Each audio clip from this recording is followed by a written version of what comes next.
He was the 7th President of the United States. Andrew Jackson was one of our most controversial presidents. Some say he was the father of our democracy and a great man for bringing people into the idea of a democratic government. Others say he was an uneducated, ill-tempered, vengeful man determined to have his way, regardless of the impact on the Constitution or on American democracy. John Marshall has made his decision, now let him enforce it. That was one of his most famous quotes. His support for and reinforcement of the Indian Removal Act was a shameful period in American history.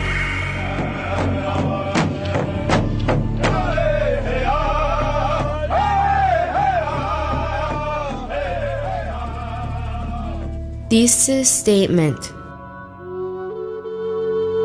President Jackson's acts of criminal disobedience of the Supreme Court's decision were responsible for the broken hearts and lost lives along the Trail of Tears.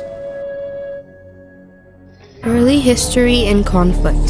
The Cherokee land was originally in modern-day Tennessee, Kentucky, Virginia, North Carolina, South Carolina, Georgia, and Alabama. Their first contact with Europeans was with Hernando de Soto and his troops in 1540. In the early 1600s, the Cherokee began trading with the British colonists. They traded animal skins for things such as guns, cloth, glass, and tools. Trade changed the Cherokee culture immensely. They didn't need to hunt and farm to survive anymore. They could simply trade what they had for even better things. They fought alongside the British in both the French and Indian War and the Revolutionary War. When the Americans won the war, they took away some of the Cherokees' land for their own towns and villages. History contributing to the Trail of Tears. Before the Indian Removal Act, the Cherokee had been recognized by the government as their own nation, though the state of Georgia didn't quite see it that way. The Cherokee had a lot going for them, such as an alphabet in their own language by the Cherokee scholar Sequoyah, their own constitution, much like the United States' own, and their own day-by-day newspaper, the Cherokee Phoenix. In 1828, gold was found on Cherokee land. Hundreds of white men started setting up camp near there, pushing them farther and farther west. In 1830, the Indian Removal Act was passed, allowing the government to pay Native Americans for their land and then relocate them to a reservation in Oklahoma, which was at the time thought of not to be suitable for white men because the land was hard to farm. The Cherokee were divided in between those who wanted to leave, the Treaty Party, and those who refused to give up the land of their forefathers, the Ross Party, named for their chief, John Ross, who wanted to reach an agreement with the government to keep their land. Most people supported the Ross Party. So the Cherokee went to court and tried to sue the state of Georgia, arguing that, since they were a separate nation, the United States did not have a right to take their land. Ironically, the court would not accept their case because they were a separate nation. So then they got Samuel Worcester, a missionary who lived in their village, to go to court for them since he was a U.S. citizen. This time, Chief Justice John Marshall ruled in favor of the Cherokee. However, the victory was short-lived. Secretly, the Treaty Party signed the Treaty of New Echota in 1835, agreeing to trade Cherokee land for the land in the West, and enough money to get there. The rest of the Cherokee were shocked and outraged because the Treaty Party was a very small group and did not have the right to represent their whole tribe. So over 16,000 Cherokee, including John Ross, signed and sent a petition to the government to protest the signing of the treaty. However, President Jackson hardly glanced at it. The government gave the Cherokees 2 years to leave their land or be forced. The Trail of Tears. 2 days after the deadline, most Cherokee was still there.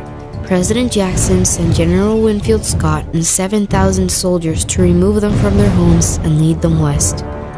They were put in holding pens like cattle, where there wasn't nearly enough food or blankets for everyone, and disease struck many before the actual march. Once they set out, the Cherokee people were divided into 13 separate groups of about 1,000 each. They had to travel around 800 miles in all to reach their new homes. The conditions were terrible. Most walked with bare feet, and even the elderly were forced to carry heavy packs on their backs. They had to sleep on the bare ground and keep walking through rain or snow. Nearly a third of them died before the march was over. They buried at least 13 dead at every stop. They were not even allowed to have a proper burial, and they had to bury them on the side of the road. This long trail was called the Trail Where They Cried by the Cherokees and the Trail of Tears to us. The Trail of Tears was a very heart-wrenching episode in U.S. history. What will happen to us? Your father died last night, they tell me. My mother and my father's clan members are crying. It just doesn't seem real. Nothing seems real. We are led out of the stockade.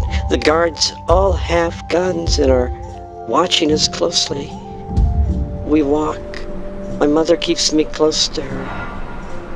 I wish I had a blanket. But the mountains are behind us. Each day we start walking a little later. They bury the dead in shallow graves because the ground is frozen. As we walk past white towns, the whites come out to watch us pass. No words are spoken to them. No words are said to us. Still, I wish they could stop staring. They made me leave our homes. They made us walk to this new place that we are heading in the middle of winter. I don't like these people. When I went to sleep last night, my mother was hot and coughing worse than usual. When I woke up, she was cold. I tried to wake her up, but she just lay there. My uncle pulls me from her. My aunt begins to wail. My mother's death, I do not understand. But I suddenly know that I am alone. I want to cry. I want to scream in rage. I can do nothing. The soldiers make us continue to walk. I walk in loneliness. I know what it is to hate. I hate the people who killed my father and mother. All they ever saw was the color of our skin. All I see is the color of theirs, and I hate them. Nearly 2,000 people died in the stockades, and 6,000 more on the Trail of Tears. That's a total of 8,000 for the Cherokees only. The Creeks, Choctaws, Seminoles, and Chickasaws were all moved to the Indian Territory as well. The Cherokee Nation has endured a lot and held out to their very last whim and fought as hard as they could without resorting to violence. They had to change their ways to please white men. They were stripped of their land, most of their possessions, and loved ones.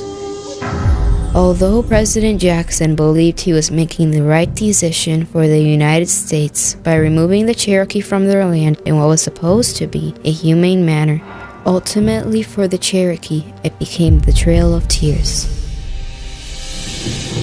The Cherokee Nation will be forever remembered as a strong, peaceful, humble, and self-sacrificing people. Today, the Cherokee live mostly in Oklahoma, but some still remain on traditional land. They live and dress like regular people, but some still keep their old customs and traditions. The nation now has 220,000 tribal members and is the second largest tribe in the United States.